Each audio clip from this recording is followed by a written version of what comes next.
Primeiro passo do dia foi empurrou o balancinho, 2, empurrou a cadela. Ela gira à esquerda, pescoço, ela gira à esquerda, pescoço, ela gira e eu passo. 2, ela gira, 2, abraçou. Legal? Sequência 2, uma variação desse mesmo movimento. Empurrei o balancinho, 2, empurrei o cadela. 2, ela gira pescoço esquerda, ela gira pescoço direita, ela gira pescoço esquerda, ela gira pescoço direita, gira dela, cavaleiro vai girar, gira dela, abraça no final.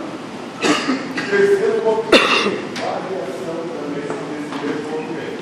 Empurrei o balancinho, empurrei com a dela, mesma entrada, esquerda, direita, só que agora eu posso entrar na direita, sempre pegando por baixo. Não quero mais. Acompanho a dela e volto para dela no finalzinho.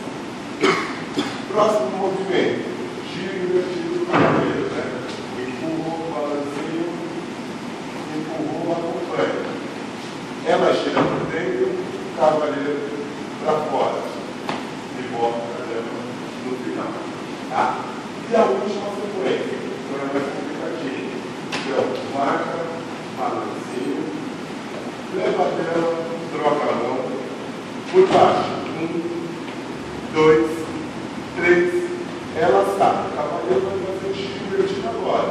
Pisa aí forte, cruzar direto e voltar para a dela, como também pode fazer normal. Vai para trás.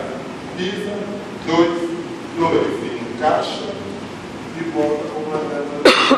Legal, pessoal? Palminha!